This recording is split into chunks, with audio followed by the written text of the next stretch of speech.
chicas, bienvenue sur ma chaîne. Si tu ne me connais pas, je m'appelle Ornella. Ici, on parle de développement personnel. On apprend à s'aimer et surtout à atteindre ses objectifs. Aujourd'hui, on va parler de la méthode 888. Je ne sais pas si tu as déjà entendu parler ou pas, mais nous allons découvrir ça ensemble. Dans la vie, tu peux clairement tout récupérer, littéralement, sauf le temps. Le temps, c'est la seule chose qui s'écoule et que tu ne peux pas récupérer. Même avec une machine dans le temps, tu ne pourras pas récupérer le temps. C'est quelque chose qui est très important et que tu dois apprendre à l'utiliser de manière intellectuelle, de manière productive. Comme ça, tu ne perds pas ton temps et tu n'es pas là à 60 ans à te dire « Oh, j'aurais dû commencer plus tôt, oh, j'aurais dû faire ça plus tôt ». Alors qu'en soi, oui, il n'y a pas d'âge pour commencer quelque chose. Tu peux commencer un projet à 60, 80, 20 ans, peu importe.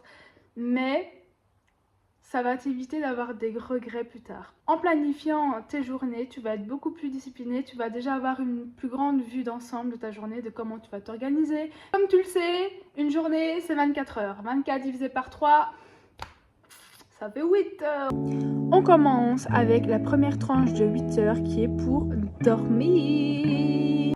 Dormir. Une de mes activités favorites. T'es là, tu fais rien, t'es dans ton lit, t'es dans ton confort, avec tes petites couvertures bien au chaud, tu fais rien, tu dors, tu te reposes, tu fais des beaux rêves. Et bien, en fait, dormir, se reposer, c'est bien plus qu'être en état de repos. Quand tu vas dormir, en fait, ton corps va se régénérer. Il va guérir toutes les cellules qui sont mortes, qui sont abîmées, etc. C'est pas pour rien que quand t'es malade, t'as envie de dormir toute la journée. Parce qu'en fait, ton corps se guérit lui-même. Mais le sommeil, c'est hyper important pour ton corps, pour ton mental, parce que après, en fait, ton corps peut être fatigué si tu ne dors pas assez. Tu peux avoir des problèmes de santé également, tu peux avoir des problèmes cardiovasculaires, tu peux avoir des problèmes digestifs, tu peux avoir de l'anxiété qui arrive aussi, qui se crée. Aussi relationnel, tu peux être plus irrité, tu peux être plus dans la colère, dans l'énervement, être vite impulsif. Et en fait, les gens, ils vont plus vouloir être potes avec toi ou être autour de toi. Et du coup, ils vont être là en mode « Oh, Ornella, elle est hyper impulsive, je veux plus être près d'elle, tu vois. » Donc, ne pas avoir assez d'heures de sommeil a autant d'impact psychologique, physique et relationnel. Donc, il faut absolument que tu ailles dormir 8 heures par nuit. La deuxième tranche de 8 heures est pour ton travail. Quand je dis travail, ça peut être ton travail si tu es employé, ça peut être ton job étudiant, ça peut être la school aussi, ça peut être tes projets personnels. Moi perso, je suis encore étudiante, donc j'ai la school. Je suis jobiste étudiant également et j'ai des projets perso comme YouTube. Ça, plus ça, plus ça, plus ça, ben ça fait beaucoup en fait. Et c'est pour ça qu'on a inventé la méthode 888. Donc pour la school, par exemple, tu peux faire des synthèses, tu peux étudier, tu peux revoir le cours d'avant pour le prochain cours. Ça aide beaucoup à ancrer l'information dans ton cerveau. Donc petit tip, quand tu es au boulot, en fait, tu vas consacrer ces 8 heures vraiment à ton travail. Tu vas vraiment être focus 100% dans ton travail. Que tu sois jobiste étudiant ou que tu sois employé, en fait, il faut vraiment être à 100% dans l'activité que tu es en train de faire. Les projets perso, là c'est toi qui vois un peu comment tu programmes parce qu'on n'a pas tous les mêmes objectifs évidemment. On n'a jamais cet objectif. Donc tu as un objectif étoile ici et en fait tu vas venir mettre des sous-objectifs pour que ce soit un peu plus réaliste. Si tu vises haut, c'est nickel. Mais attention, parce que ça peut être un piège. Souvent les gens ils abandonnent. On est 100%, donc 100% de population. Il y en a 50 qui vont se lancer dans leur objectif.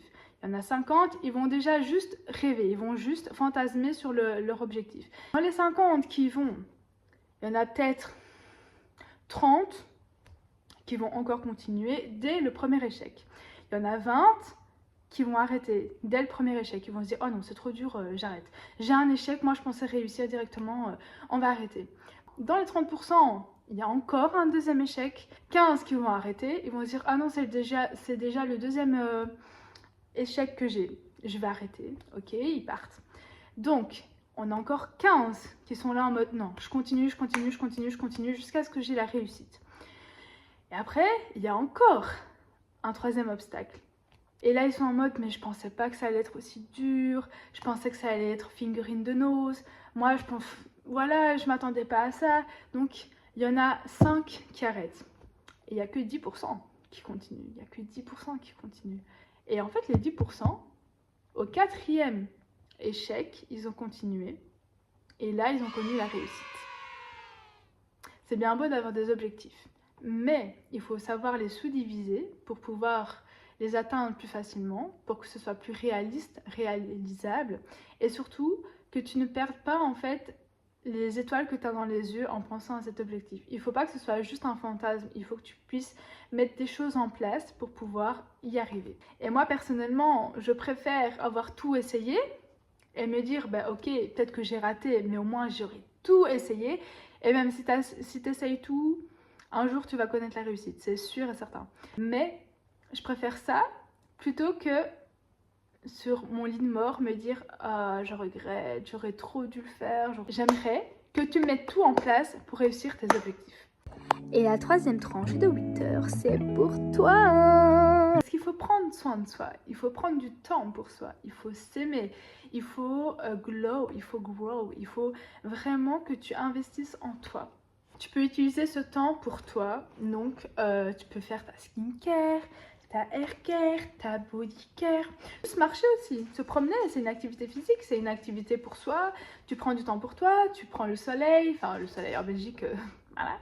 Tu prends l'air en tout cas. Ça peut être aussi plus intellectuel, c'est pas obligé d'être physique. Tu peux par exemple prendre du temps pour lire, si tu adores lire, ben, prends le temps de lire ton roman que ça fait 10 mois que tu te dis « Ah, je vais le lire demain, je le lirai demain, je le lirai demain ». Eh bien, prends le temps aujourd'hui de le lire. Tu prends, voilà, quelques minutes, quelques heures, peu importe, et tu lis. Et ça peut être relationnel aussi. Tu peux te dire ah mais tiens, je vais catch up avec une pote, ah mais tiens, je vais aller voir des cousins, ah mais je vais aller voir mon mec, ma meuf, ah je vais aller voir des copines, ah je vais promener avec mon chien aussi. Ben, ça en fait c'est juste du temps pour toi. En fait c'est un temps où tu profites d'être avec la personne ou ton animal et tu es en mode oh ben en fait j'ai pas besoin de mon téléphone, j'ai pas besoin d'avoir des préoccupations, je suis juste là avec une personne et je profite de la personne. Dans tous les domaines de ta vie, il faut que tu prennes soin de toi et que tu sois ta propre priorité parce que c'est très important, on a tendance à s'oublier. On n'oublie pas, 8 heures sommeil, dodo, 8 heures travail, projet perso, school et 8 heures pour toi, to grow, to glow, to grow. En tout cas, cette méthode, tu vas voir, elle va te propulser dans tes projets. J'espère que ça t'a plu. N'hésite pas à lâcher un like. On se retrouve bientôt pour une nouvelle vidéo. Bisous!